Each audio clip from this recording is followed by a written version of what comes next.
Welcome into the PHNX Cardinals podcast, presented to you by the DraftKings Sportsbook app, America's top-rated sportsbook app. Be sure to like, subscribe, leave us a 5-star review wherever you get your podcasts. This is the premium Arizona Cardinal podcast, a day after a butt-whooping at the hands of the Kansas City Chiefs. We're back. I'm Johnny Venerable, joined as always, Bo Brock in studio downtown Phoenix, and of course, the pride of Northwestern, Damien Anderson. Gentlemen, we have survived the blowback. It is still coming from Cardinal fans. Bo Brock, what do you make of it?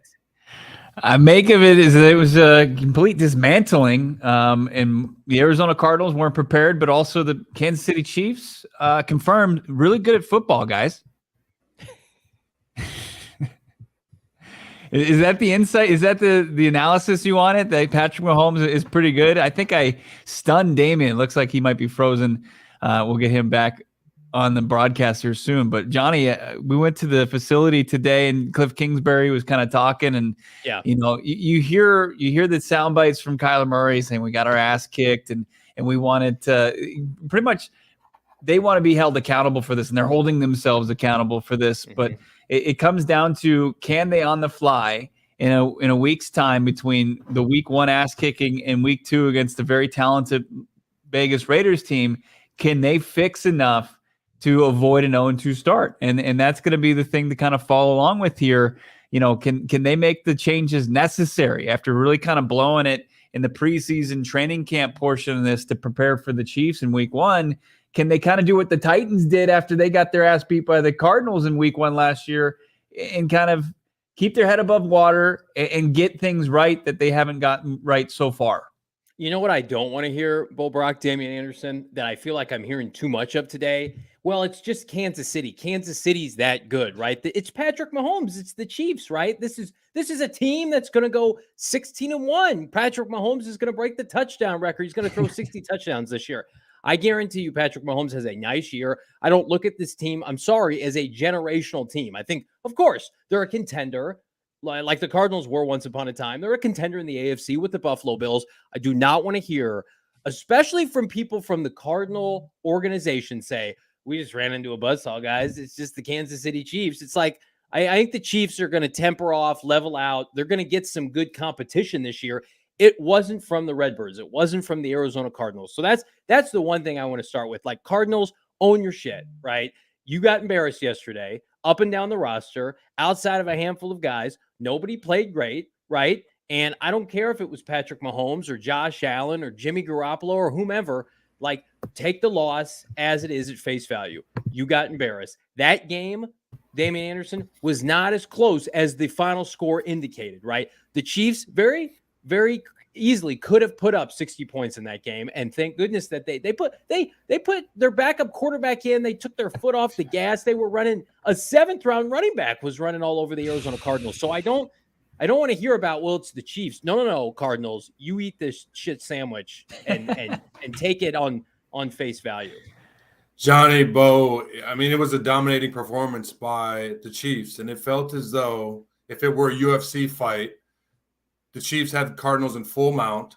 The ref had tripped, and they were taking forearms and fists straight to the face with 4 minutes left in the first period, and the ref couldn't stop the fight. Like, that's utter domination in terms of the line of scrimmage, what they were able to do. I mean, there were 4 drives over 10-plus plays over 4 minutes, Bo, Johnny. Like, to me, that just shows right there 0 sacks. That just shows you right there who's dominating the line of scrimmage. And it was evident. Johnny, as you mentioned, that's embarrassing when you throw in. Most people don't even know who the backup quarterback is. And I believe, was it Chad Henne with over 37, however many years he's been in the league. But again, it was embarrassing, and they were able to run the ball at will. That was frustrating on all accounts, man. Well, let's get to the show title today. And I think Avery in the chat says, should we press the panic button yet? We're not pressing a panic button here, but we are calling out people who deserve blame. Everybody's been vocal on Twitter, social media, here on YouTube. Thanks so much for the great comments and engagement yesterday for our post-game show. Check that out if you haven't seen it. Who is the most to blame for the Arizona Cardinals? Bo Brock, I'll start with you. Is it Keim? Is it Kliff? Is it Vance Joseph? Is it Michael Bidwill? Who to you deserves the most fault? I know everybody shares it, but today, number one, the top of the list for you. I mean, it's just as far as the preparation, the training camp, and how they tried to kind of roll that out and how it proceeded, and it just didn't benefit them anyway. Like as far as who was available and who was unavailable, it didn't keep guys healthier, and they definitely didn't look prepared. I mean, you saw on the other sidelines, you saw a team that came out prepared. They saw who was not in the lineup for the Arizona Cardinals. Andy Reid had a bunch of 3 tight end sets and was looking to expose this Arizona Cardinals linebacking core and lack of corners and stuff like that. I think that, Kliff Kingsbury's team was just not prepared, and it falls on the head coach. Like I could go deeper. Like you could make the case for Michael Bidwill and Steve Keim. Absolutely. Steve Keim not equipping this roster with enough players to compete with that. But, I think that as far as just making it a more competitive game, I think that kind of falls on Kliff Kingsbury and the camp that they ran and how they just weren't prepared at all for this game.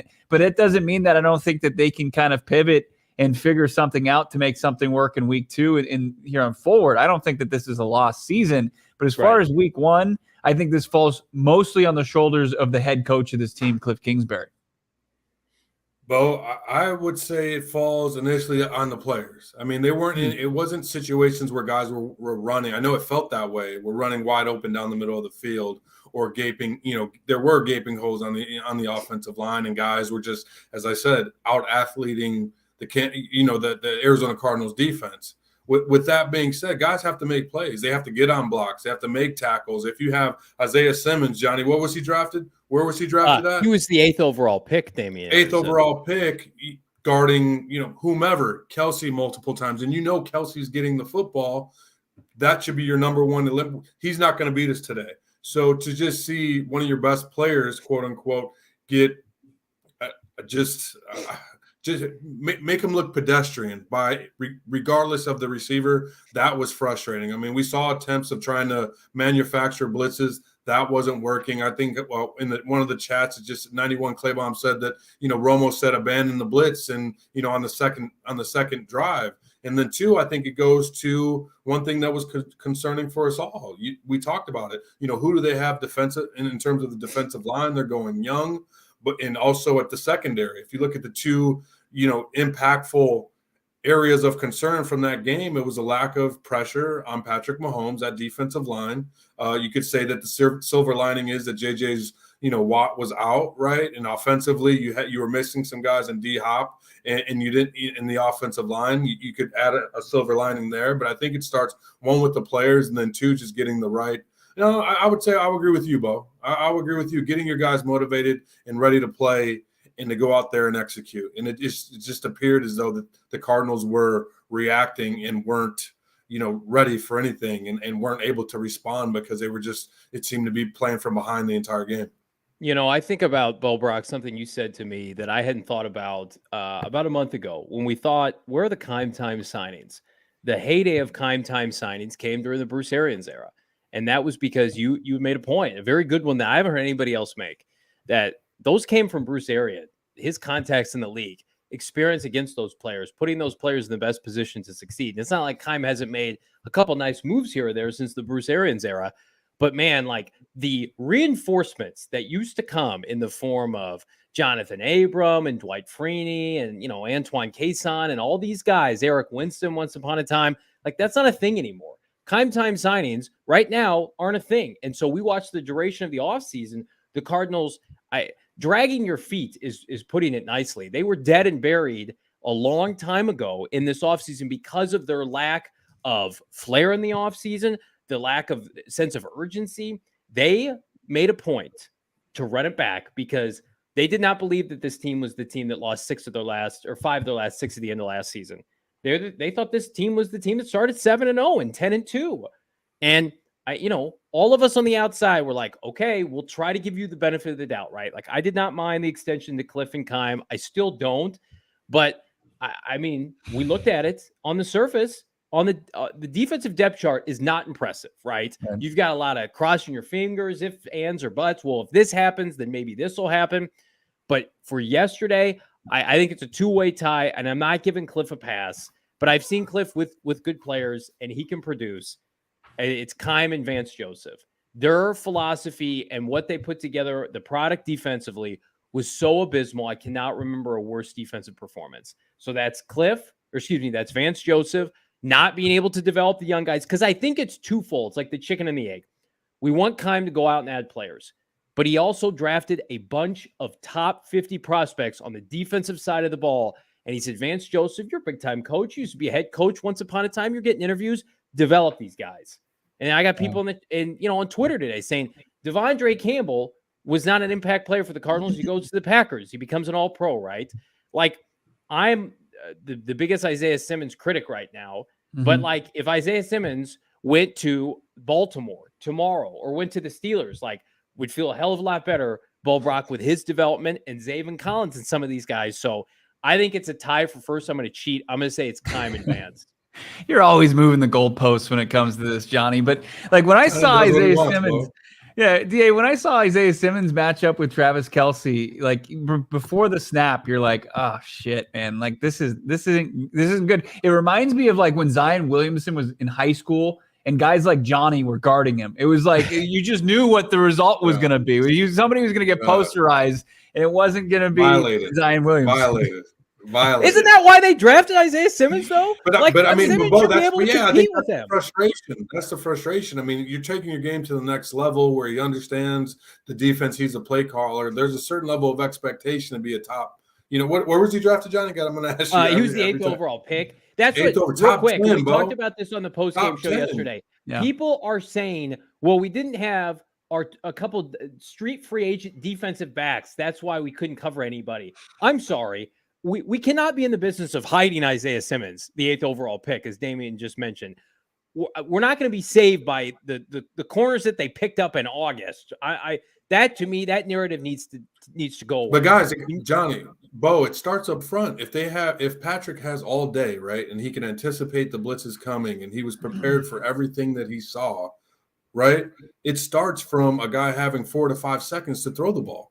I mean, people can't cover. Don't get me wrong. When he's throwing the football and he's out athleting or just being, don't get me wrong, Travis Kelce was very comfortable. Hardman, Juju Smith-Schuster, when these guys were making plays, that was frustrating for me. It's like, okay, stop the bleeding, make the tackle, right? But these guys were getting yacked. They were, making the defense look like they were out there having fun. Like they were an average defense and not what we expected from this football team. As you mentioned, Johnny, having these high draft picks and with this expectation. I mean, and I'm going to throw this back to you guys. Is there any silver lining with them being underhanded and it being game one in comparison to a Chiefs team that was fully tooled, ready to go? Is there any silver lining, or are we just pissed off and, F it?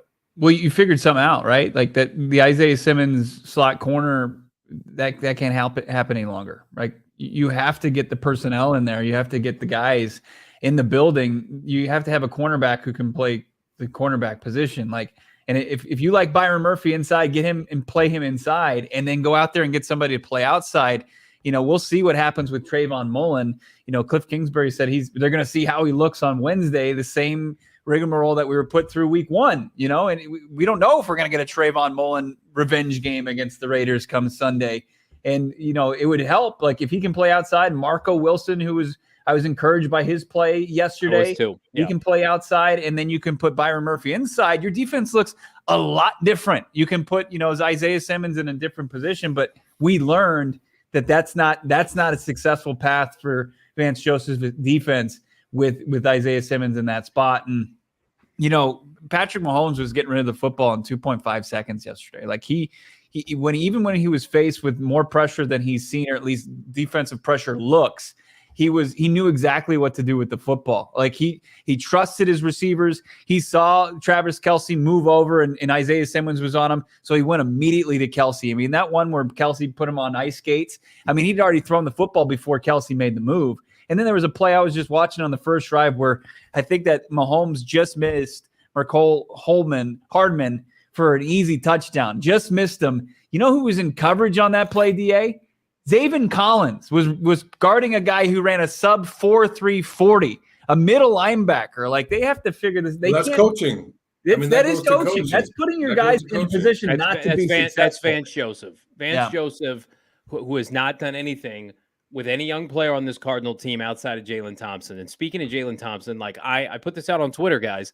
No more playing corner for he and Buddha. Like, I'm sorry, I don't want to see that. You paid these guys to be elite safeties. Go out, as Bo mentioned. The reason Robert Alford is not on this team is beyond me. That's asinine when he's available and presumably is healthy and wants to play football. Like, this team, they drive you crazy because it's like, we're going to draft these tweener athletes and we're going to reinvent the sport. And it's like, no, you actually have to have real DBs. You need real linebackers to fill. You know, speaking of filling too, the run defense, we don't talk enough about it because like Mahomes did whatever he wanted, but that was not good yesterday. And you look at yards. Yeah, you look at the advanced metrics. Dogby played well, presumably, and Rashad Lawrence had a really nice game. And we're going to talk about that in a little bit with Pro Football Focus. So what does that tell you, gentlemen? The inside linebackers are not filling, right? Are they not athletic enough to fill? Do they not take good angles?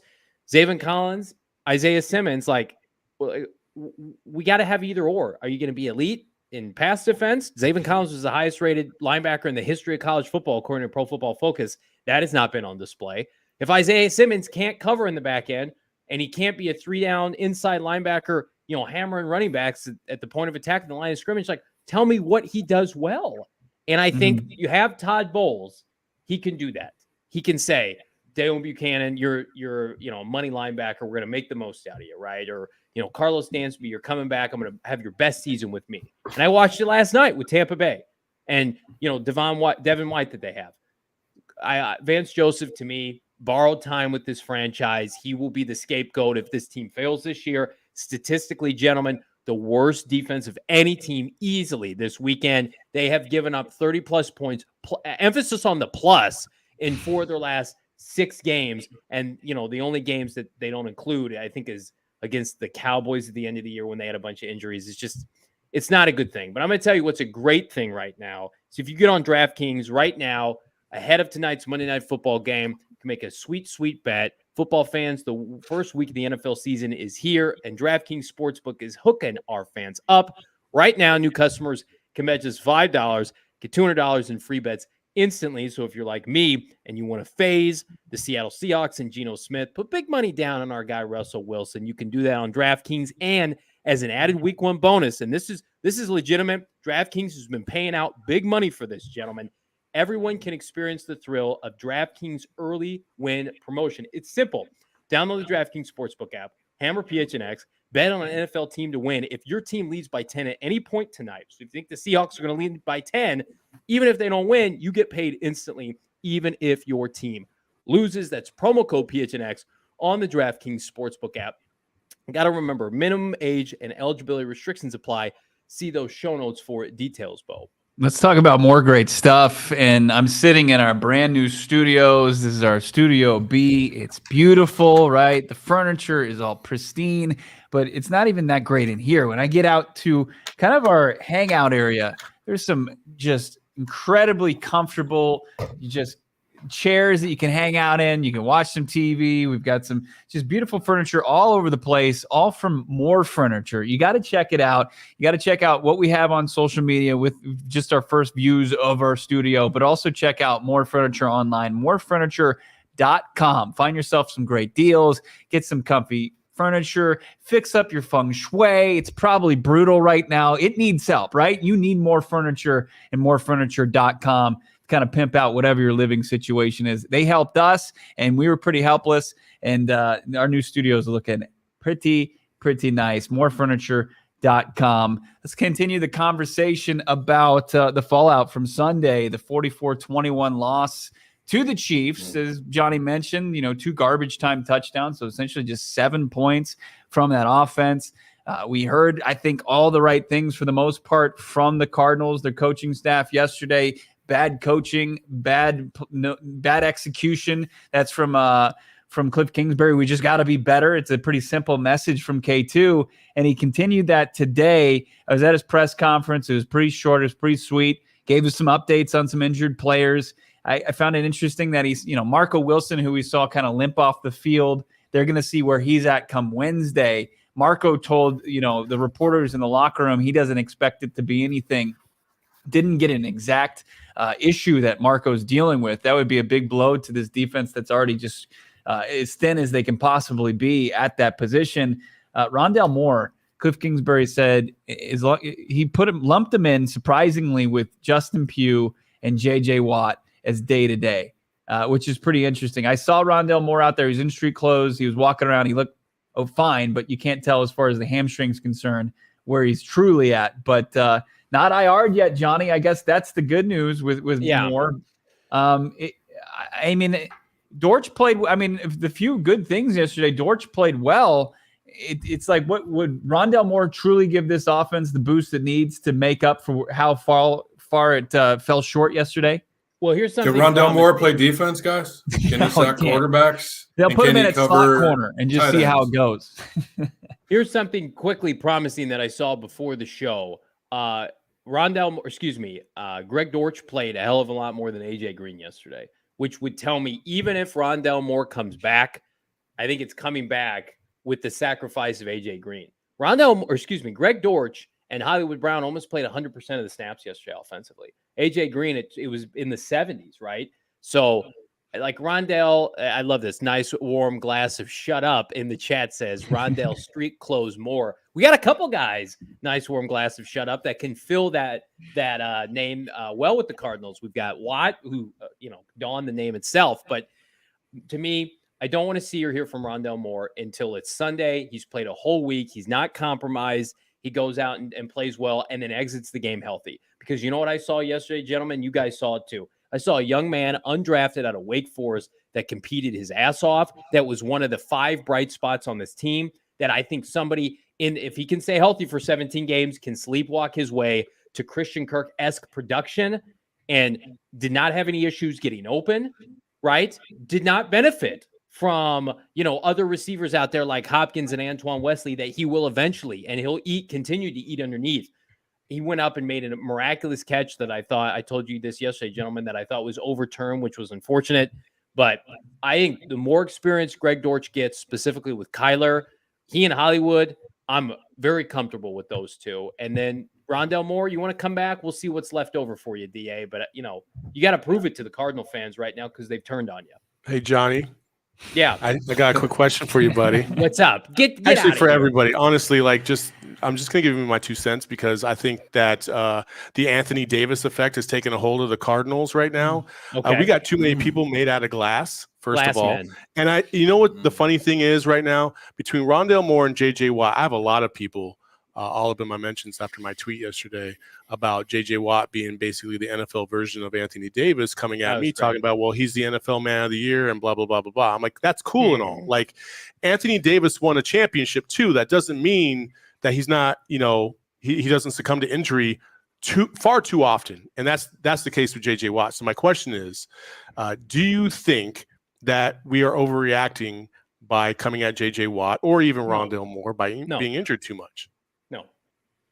I think it's a necessary evil, Saul. I think it's a necessary evil given the current status of the team, right? Like, if it wasn't that embarrassing, if it wasn't that dominating, that violating, I don't think that we're having this conversation because you feel as though that you had a chance. And I don't think that if you even insert J.J. Watt into the game or Rondale Moore, guys, I'm going to throw this back at you. Do they score really 35 points? Do those two guys impact the game that much? I think to a degree we all kind of, we hope for the best, and our optimism sometimes gets in our view. But let's be honest, before the game, watching what this team was going to put on the defensive side alone, like, I think we're all disappointed with the offensive side by not putting up more points than they did. But and that definitely could have been better. But on the defensive side, they had no chance. They had no chance. There was nobody out there that was going to do. You basically were hoping that Zaven Collins and Isaiah Simmons were going to just absolutely play a monster of a game like they've never shown before, or even had the penchant to show before. And they got absolutely embarrassed yesterday. Nobody out there was really worth a shit on the defensive side of the ball, to be honest. I mean, thank you guys. That's all I wanted to say. Thanks to that caller, GM Saul in there. I think it could be direct line two different. Like Rondale Moore, the frustration, absolutely. I mean, the guy hasn't been healthy since his freshman year at Purdue. But J.J. Watt, you knew what you were getting into, what you were purchasing, essentially damaged goods. You kind of wanted something that transcended even the playing field, and he does that, right? He's as far as philanthropic in the community, what he does for the locker room. But yeah, it hurts this team, especially the Arizona Cardinals, when their margin for error is so slim as far as who they need to have available on game day. But that's Steve Keim, and he hasn't been able to develop or find somebody to replace Calais Campbell on the inside of that defensive line. Since he let him walk so many years ago. He hasn't been able to develop anybody, so you have to go out there and pay for it. And they did. And they're paying, they're paying the consequences for that. Well, I'm going to get back to that because I think that they definitely need to address that. But Johnny, are you and that bobblehead standing up together? Are you guys standing next to each other? God damn it. Damn. Damien's Wi-Fi go out again, please. Damn. I was just going to make a point of emphasis. How come JJ Watt never gets hurt in the weight room? Is this the highlight of the JJ Watt era when he announced he was coming to the team with this social post? I feel like this is going to go down as the best that we got even before the season, the most iconic moment of the JJ Watt era in Arizona. I hope I'm wrong. I know there. But guys, as a fan, don't get me wrong. I'm super frustrated, but as a player, I know more than anything that he wants to be out there. He wants to embrace everything that the Valley brings. What in terms of supporting networks, bring. He wants to go out there and play at a high level. And it's unfortunate. I believe his brother just recently tore a pec? Yeah. I mean, after you get up there, dude. Yeah, I mean, it sucks. It's unfortunate. I think that you definitely need them with just their ability. And to me, watching that first half, guys, it wasn't everybody keeps coming at Vance. And I go back to this. It's not guys weren't wide open. Sometimes in the running schemes, it was bad fits on those said linebackers. And that happens at times when you're dealing with young linebackers who don't anticipate a cutback on an inside zone, and then the guys have a little bit of wiggle to them and extend the play. That's what was happening in the run game. I know Travis Kelce is Travis Kelce. I get it. But when you're talking about Isaiah Simmons is going to line up at corner and safety and linebacker, you would think that he has the athleticism to at least keep up with Travis Kelce, right? And the way he got abused on that corner route, the simplest of routes, that's not Vance Joseph. That's absolutely on Isaiah Simmons. Yeah. Like, Vance Joseph can only do so much. It's like you're asking him to paint the Mona Lisa with a box of crayons right now. It's like, that's not fair. You can't do that. It's not all Vance Joseph. Okay, for real this time. I'm out. Thanks, guys. Did he? I get the agree with that caller, bro. I get the frustration with, like, you see it in the injury report, calf strain, but I can't blame the guy who suffered a torn labrum, torn bicep, and a torn rotator cuff against the Texans last. I mean, what are you going to do about that? I'm going to pay him $17 million to get healthy and show the fuck up for game one, and he's not available. That's what I'm going to do. Would you rather? You are paid a premium as one of the new faces of the franchise, and somebody said it in the chat perfectly. We need a football player, not a cheerleader. And I think at this point, he is fitting the mantra of every Arizona Cardinal free agent signing from the 90s and early 2000s. It's the retirement home for guys past their prime. He is going to fall right in line. Hopefully I'm wrong. I mean, he may or may not practice this week with the Emmitt Smiths of the world, right? Somebody who was remembered for his time with another team that came here. And what did he do? Took a check. Terrell Suggs. I think it's borderline disrespectful that you would even compare him to Emmitt in his cash grab at the end of his career. I mean, is anybody else paying him that money though? I mean, he could have gone to Green Bay. I mean, Green Bay would have loved to have him on their defense last year. They were clamoring about that. I mean, Cleveland probably wanted him.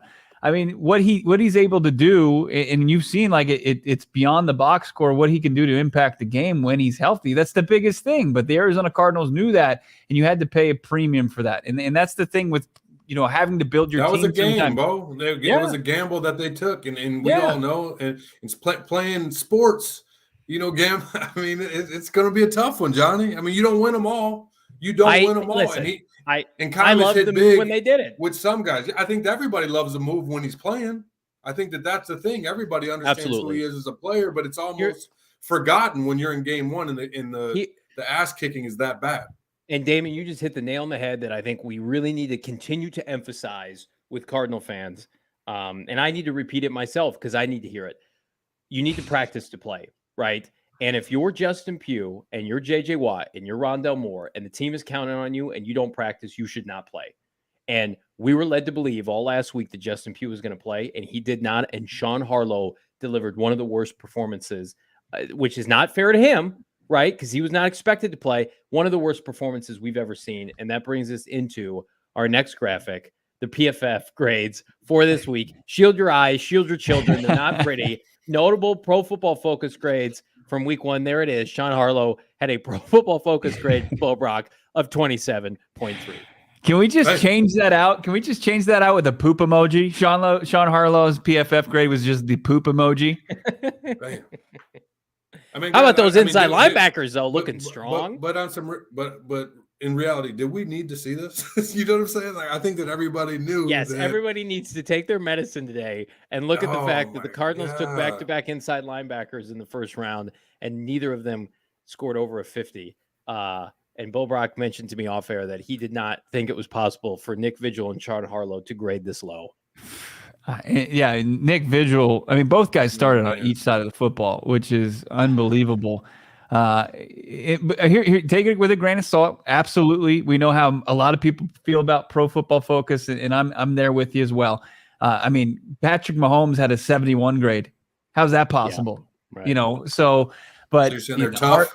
They're tough. Yeah. They're tough ball. Harlow is he was a turnstile yesterday. I don't give him a hall pass for that. You know, Harlow, I thought according to the Cardinals, he had a solid training camp and he filled in at the center position well for Rodney Hudson, but he couldn't compete yesterday. He just couldn't. Neither could Nick Vigil. I mean, Vigil couldn't get fast enough sideline to sideline each and every play. He was part of the problem on defense, big problem on defense.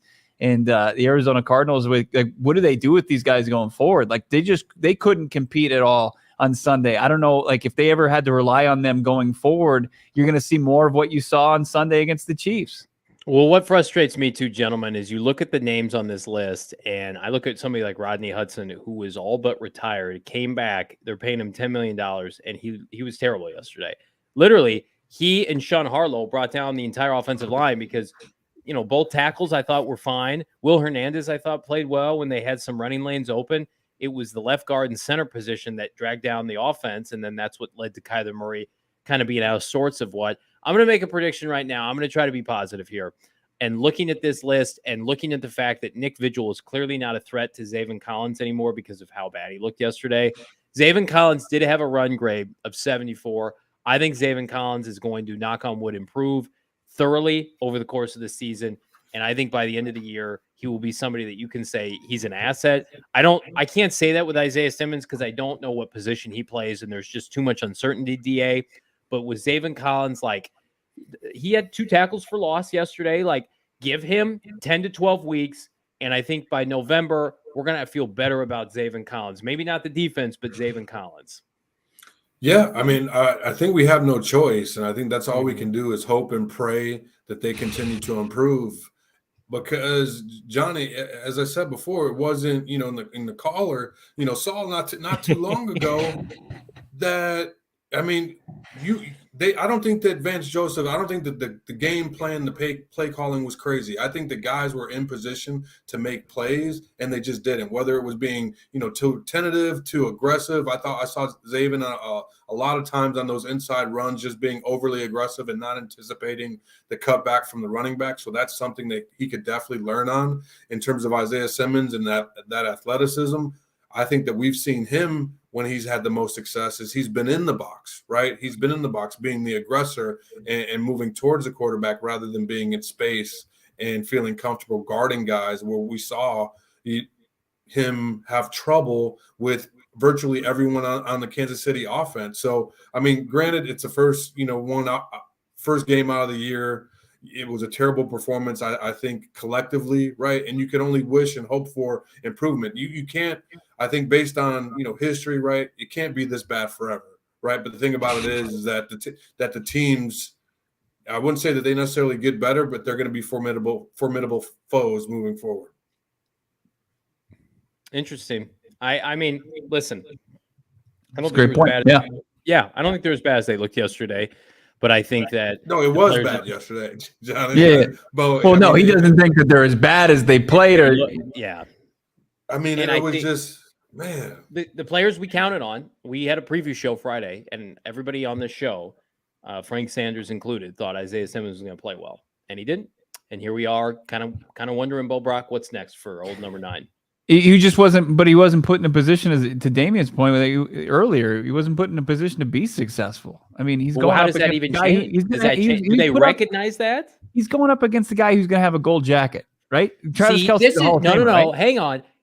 That Juju clip is about as miserable as it can be. And don't fall into the category of the Cardinals saying, well, Juju Smith-Schuster is a legit wide receiver in the NFL, and Isaiah Simmons is tasked with going one-on-one. He recently, before the Kansas City, he was pedestrian. He was known for his TikToks. He wasn't not known for playing football, and he revitalized his career. If I can't have the 8th overall pick cover Juju Smith-Schuster when he's supposed to be the all-world coming off athlete 400 yards, Bo. Coming off roughly 400 yards. I can't. He was. Goes back to my point. He has a 1,400-yard season under his belt in the NFL. I mean, he's athletic. I mean, he was having to catch little 4-yard passes from Ben Roethlisberger at the end of his career. Let's all go on the record right now. Best position for Isaiah Simmons, because I think all of us are kind of agreeing that this star linebacker thing right now is a failed experiment.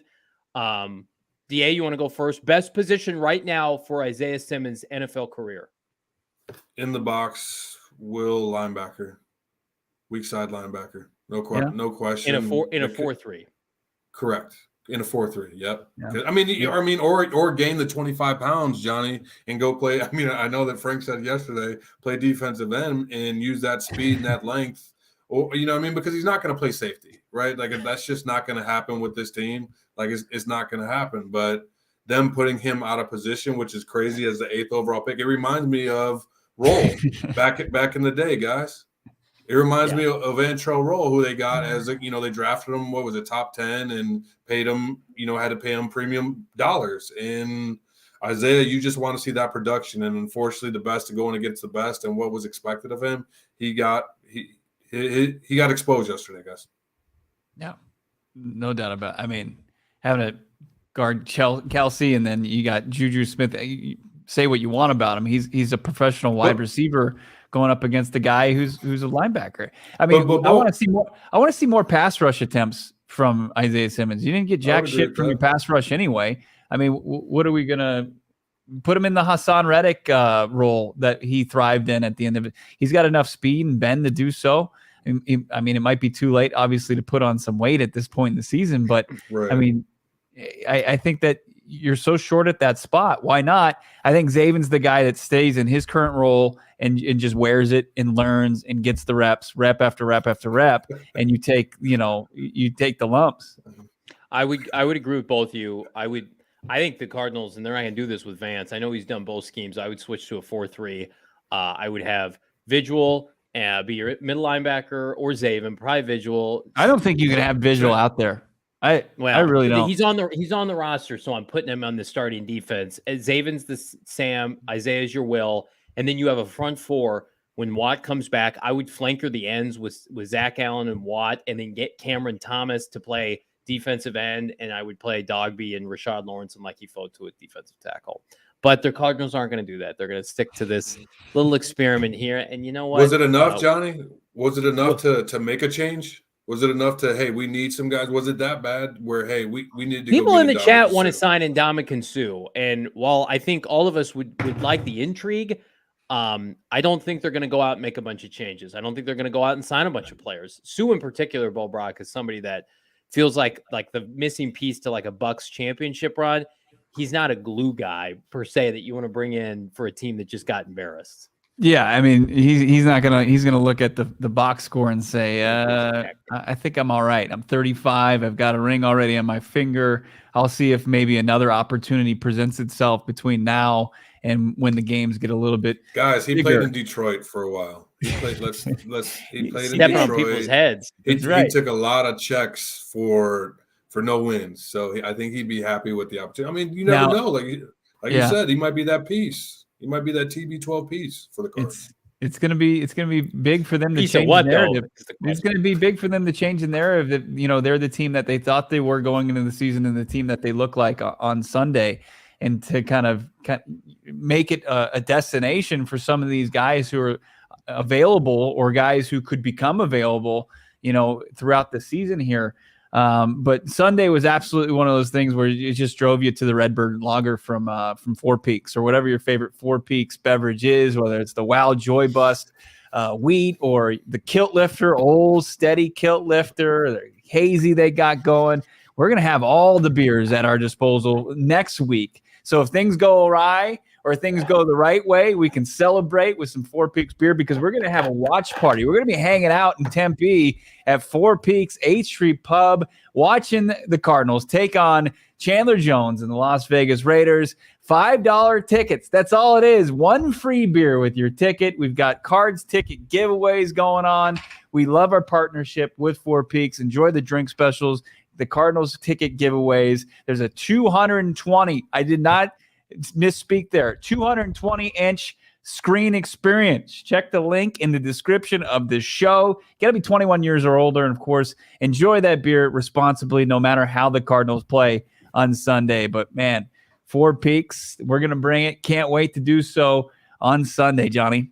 It's a good combination. I can tell you what, we've got so many different events coming up. I want to thank everybody who came out to the tailgate at the Lola. We had a great time despite the Cardinals and their lack of effort. I want to remind everybody, though, when you're coming out to the events, please make sure you're happy, you're healthy, family's good to go. COVID-19 vaccines are free for everybody. They're for 5 and up. Those 12 and older are also available and eligible for a booster shot. All you got to do is visit azhealth.gov/find a vaccine for a location nearest to you. And gentlemen, thankfully, Cardinals didn't lose any ground this weekend.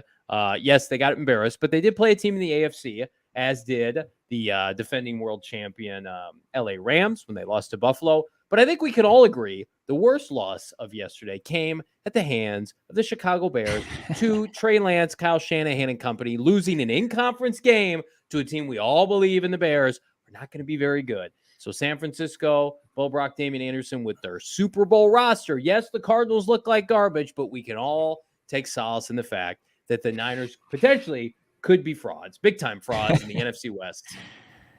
Guys, I don't think anybody is pointing the finger. I mean, after yesterday's before, I don't think everybody's walking around. I want to gloat. I got to gloat during those early games. It was great. Everybody's walking around with their head down because they don't want to make eye contact with nobody. I mean, you got 21 pointed. You know what that is. You guys all play video games. You had to get off the sticks. Everybody, collectively. Arizona Cardinals had to get off the sticks. The Rams had to get off the sticks. And the 49ers, I mean, that was just a slush of a game. I mean, they're Cali boys now. I mean, they ain't used to that torrential downpour of Midwestern football, and the Bears just took advantage of it. And Justin Fields being athletic, but it does feel good to know that everybody else within the conference took that L too. But when you get 21 pointed, I think you found out that the Bills and the Chiefs are the real deal. I think that's what everybody took away from, in the AFC and the NFC, like, shit, I mean, even that late game, Dallas, dear God. But Tampa, Tom Brady still got it, top bowls. They're going to be doing their thing to go on the road, make that happen. And the Cardinals need some help. And the Rams aren't who we thought that they were right now without Von Miller. And just right now, Cooper Kupp is that deal, but they aren't who we thought they were. Yeah, and at least the Niners they played well defensively. Like, they played well at least on one side of the football, where the Arizona Cardinals, like, I don't think you can say that in any facet of the game that they play well, and they'll agree with you. I will say this, like, if you're looking for reasons of optimism, that the team that they're going to play in week 2, they spent $87 million guaranteed on a pass rush that produced 0 sacks. So the Cardinals didn't spend any money on defense this offseason, and the Raiders spent a ton of money, and they got the same shit production from their pass rush, Chandler Jones and Max Crosby, and all that money for Derek Carr, who threw 3 picks. And Josh McDaniels still hasn't shown that he's a good head coach. He's got 11 career wins, and he's 0-1 as Raiders head coach. So there's a little optimism that this is a team that they could get right against, but it's also a dangerous team. But no wins in the AFC South, and potentially tonight we could see a winless NFC West. So, the silver lining is the Arizona Cardinals played like crap and didn't lose any ground. Humble Rumble in the chat. Chandler Jones saving it. We'll see. The Las Vegas Raiders have opened up, gentlemen, on DraftKings as a 4.5 point favorite, depending on when you get that number. Typically, 3 points is given to the home field, so Vegas feels like the Vegas Raiders are a slight favorite against the visiting Cardinals. And I would agree with both your sentiments. I think that, listen, am I ready to call this game a must-win? No. But for the Cardinals to get embarrassed like that, I think typically when you get embarrassed in the NFL, you come out and play inspired football the next week. That's usually how it goes, right? The team that gets taken to the woodshed goes out and plays some good football. And I think the Raiders, this is not breaking any news, match up much better with the Cardinals. Yes, they have Devontae Adams and Darren Waller, but this is the NFL. Everybody's got good players somewhere. Josh Jacobs is fine, right? The Cardinals need to come out. This needs to be put the defense aside for a second. We'll put them on the back burner. The offense for the Arizona Cardinals, gentlemen, has to take advantage of the inconsistencies of the Raider back seven. Justin Herbert looked like the superstar that he is yesterday, even without Keenan Allen. Kyler Murray, I put in the same class as Justin Herbert. They need to go out and they need to operate and they need to put up 30-plus points against a Raider team that, well, as you mentioned, going through transition and has a coach that nobody believes in. And, you probably say the same thing about Kliff Kingsbury. But this was always the matchup where you got two AFC West teams back-to-back. The likelihood of winning in week one was far less than the likelihood, DA, of beating the Raiders in week two. Guys, I don't know if you're downplaying the magnitude of this matchup and Chandler Jones being motivated for this game. I mean, we've seen this guy when contract, it was contract time and he had to step up and he played. And we saw that week one, what do you have, 5 sacks the first week of the season? Mm-hmm. And maybe don't get me wrong, that concerns me. Johnny, the offense has to be Patrick Mahomes-esque as we saw in week one. They have to be able to move the ball. They have to get Kyler in space and just get him comfortable. And maybe, if they win the toss, they take the football. And I saw in the comments, knowing that defense, that's a great point. Why would you put them out in the field first? Like, why? You know what I mean? Like, why? Quite the strategy. Why would you by do that? I mean, there were just a lot of questions. I mean, that's what it felt like. It felt like they were dominated in every facet of the game. And you could see, and I saw Gardeck and I saw him hustling on special teams, and that was indicative. A guy like that, you're never going to question his heart and his effort. At times that you just get beat, right? But to me, in punt return, you're allowing, plus 10, 12 yards per return. Every facet of the game, they just seem like, I wouldn't say slow or lethargic because it's a National Football League. There's a level of, integrity and respect every time that you step on the football field because you're fighting another man, right? Like, so that's inherently what the game is and for your pride. And that eye in the sky doesn't lie. And that if you get dominated, not only you are going to see it tomorrow, all your teammates and everyone around the league, especially with social media, it's going to be, everywhere. Mm-hmm. I'm just, guys, like I don't know what to take away, from that game. As I said, the only silver lining for me is that guys were injured, guys were hurt, they weren't up to full capacity, and how much does that change? From week one to week two, are they mentally, Johnny, gonna have the wherewithal to come out fast and sharp? Why are you motivating grown men? I guess is my question. That accountability comes from the mirror, man. Tomorrow is September 13th, and that was the date that a year ago that the Cardinals destroyed the Titans, and that was the 5-sack performance. In that calendar year, Chandler Jones has the same week. 5.5 sacks. He has a half sack more than he had in that one game, and he's another year older. I don't know. I'm not that concerned about a Chandler Jones revenge game. I actually don't mind what the Cardinals have on as far as their bookend, their tackles and Beachum and DJ Humphries. Where they really suffer is the interior pressure. And, they saw it from Chris Jones, who's one of the best guys in the league. And we always see it from AD number 99, Aaron Donald. But, I think this could be a decent matchup to turn things around. But we'll get into it more this week, of course, Johnny. Absolutely. But in the meantime, I want to remind everybody the easiest and most fun way to spice up your football week, it's Underdog Fantasy and their Pick'em game. We played Underdog Fantasy Sunday morning, had a blast.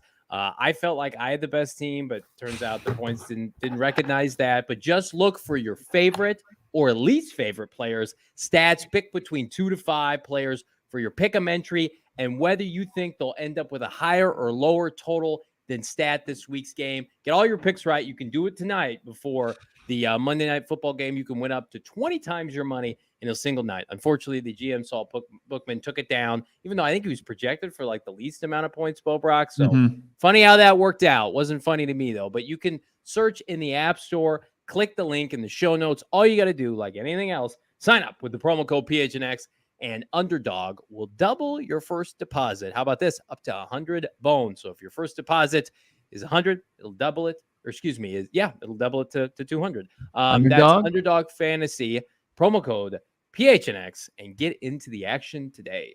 Underdog is for the underdogs, like our guy Saul Bookman. If you need to enhance the game even more tonight, OGs can help you out with that, right? They've got Arizona's original cannabis kitchen churning out the great cannabis products, and you can win some free stuff thanks to their Flavoring Life sweepstakes.